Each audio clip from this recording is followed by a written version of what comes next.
दोस्तों, अगर आप एक कंप्यूटर चलाते हैं या फिर अगर आप कंप्यूटर नहीं चलाते हैं, मतलब आपको कंप्यूटर के बारे में ज़रा से भी नॉलेज नहीं है और उसके बारे में आप जानना चाहते हैं कि कंप्यूटर कैसे चलाया जाता है, तो दोस्तों ये वीडियो आपके लिए ही है। और दोस्तों, अगर आप कंप्यूटर चलाते हैं और जो है आपको काफ़ी नॉलेज है, लेकिन दोस्तों फिर भी इस वीडियो को देख लीजिएगा, क्योंकि इसको देखने के बाद आपके पास नॉलेज 2 गुना बढ़ जाएगा।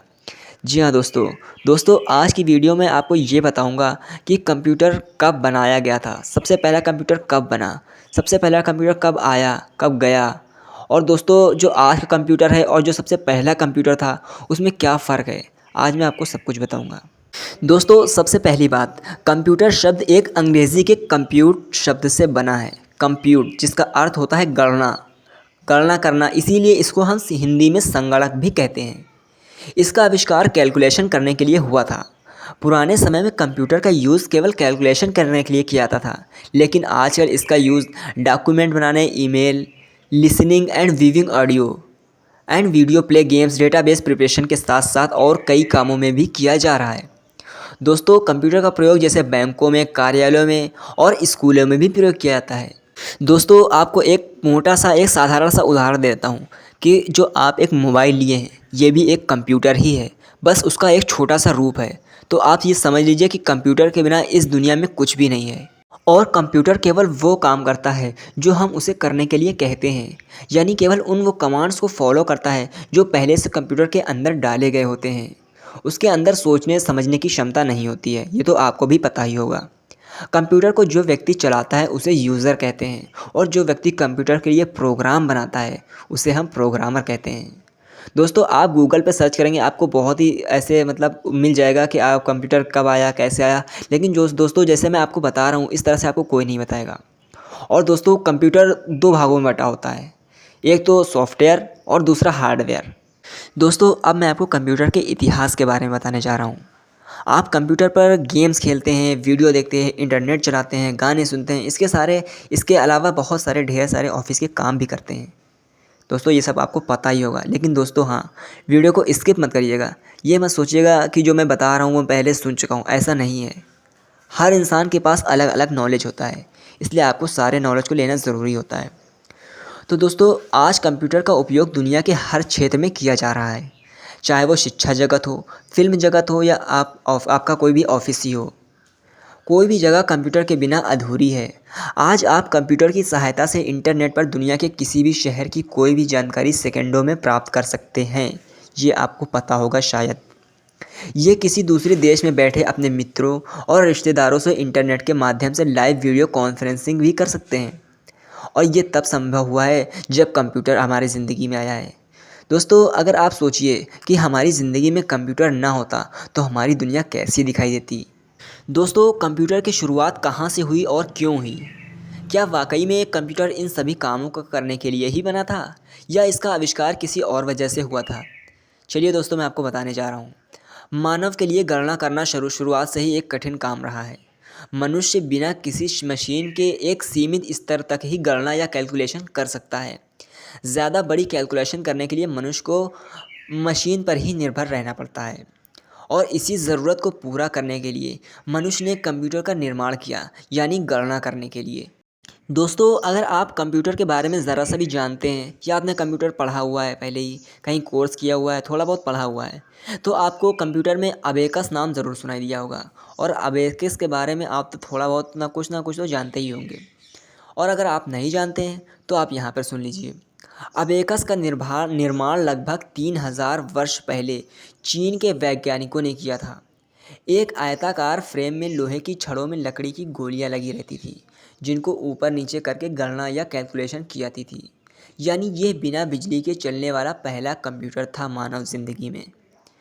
कंप्यूटर था वास्तव में दोस्तों, काम करने के लिए आपके हाथों पर ही निर्भर था। एंटीकाईथेरा तंत्र। दोस्तों, इसके बाद आया एंटीकाईथेरा तंत्र 2000 साल पहले।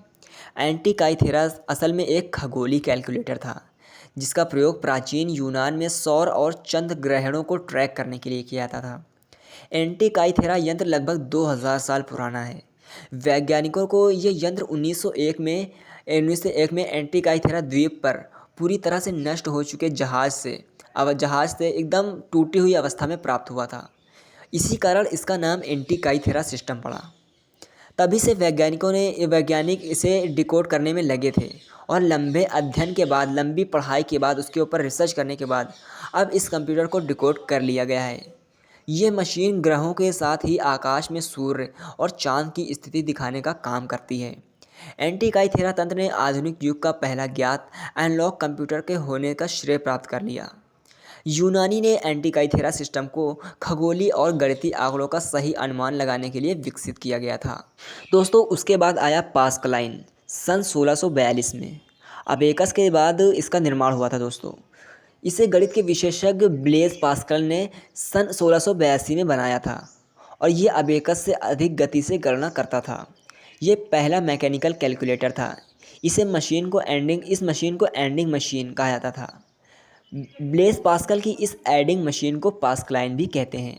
दोस्तों अब उसके बाद डिफरेंस इंजन आया। डिफरेंस इंजन सन 1822 में। Difference engine sir Charles Babbage द्वारा बनाया एक ऐसा यंत्र था जो सटीक तरीके से गणनाएं कर सकता था। इसका आविष्कार सन 1822 में किया गया था। इसमें प्रोग्राम स्टोरेज के लिए पंच कार्ड का इस्तेमाल किया जाता था। ये भाप से चलता था और इसके आधार ही आज के कंप्यूटर बनाए जा रहे हैं। इसलिए चार्ल्स बेबेज को कंप्यूटर का जनक भी कहा जाता है और दोस्तों ये आपने सुना भी होगा। दोस्तों अब आया जुसे Z3 सन 1941 में। महान वैज्ञानिक कोनार जुसे ने Z3 नामक एक अद्भुत यंत्र का आविष्कार किया जो कि द्विआधारी अंकगणित की गणनाओं, बाइनरी अर्थमेटिक को और चल बिंदु अंकगणित गणनाओं, फ्लोटिंग पॉइंट अर्थमेटिक पर आधारित सर्वप्रथम इलेक्ट्रॉनिक कंप्यूटर बनाया था। दोस्तों अब इसके बाद आया सन 1946 में एनिएक, जिसका नाम था एनिएक। अमेरिका की एक मिलिट्री रिसर्च रूम में एनिएक मशीन था जिसका अर्थ था electronic numerical integrator and computer. दोस्तों जब एनिएक का निर्माण हुआ तो एनिएक दशमलव अंकगणित प्रणाली पर कार्य करता था। बाद में एनिएक सर्वप्रथम कंप्यूटर के रूप में प्रसिद्ध हुई जो कि आगे चलकर आधुनिक कंप्यूटर के रूप में विकसित हुई। Manchester small scale machine. दोस्तों उसके बाद आया मैनचेस्टर स्मॉल स्केल मशीन जिसका शॉर्ट फॉर्म है SSEM। ये आया था दोस्तों सन 1948 ईस्वी में। SSEM पहला ऐसा कंप्यूटर था जो किसी भी प्रोग्राम को वैक्यूम ट्यूब में सुरक्षित रख सकता था। इसका निक नेम बेबी रखा गया था और इसको बनाया था फ्रेडरिक विलियम्स और टॉम किलबर्न ने। दोस्तों आज की वीडियो में बस इतना ही। और दोस्तों मैं आपको आगे इसलिए इस वीडियो में नहीं बता रहा हूँ ताकि आप थोड़ा थोड़ा करके समझें। ज़्यादा अगर मैं आपको एक ही वीडियो में सब कुछ समझा दूंगा आपके सर के ऊपर से बाउंस हो जाएगा। इसलिए दोस्तों हर वीडियो को रोज़ डेली देखिए, थोड़ा थोड़ा करके देखते रहिए।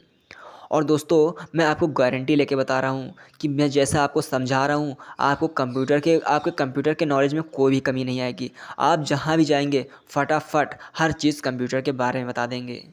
इसलिए दोस्तों मैं आपसे बस एक थोड़ी सी रिक्वेस्ट कर रहा हूँ, प्लीज़ आप हमारी वीडियो को लाइक ज़रूर कर दीजिए, इससे हमारा मनोबल बढ़ता है। और दोस्तों हमारे चैनल को सब्सक्राइब ज़रूर कर लीजिएगा और बेल आइकन को ऑल पर लगाकर प्रेस कर लीजिएगा, क्योंकि दोस्तों मैं जैसे ही आपको कोई नई वीडियो अपनी बनाऊंगा तो सबसे पहले आपको पता चलेगी और सबसे पहले आपको कंप्यूटर का ज्ञान मालूम होगा। तो चलिए दोस्तों मिलता हूँ ऐसी अगली नई वीडियो के साथ अगले दिन।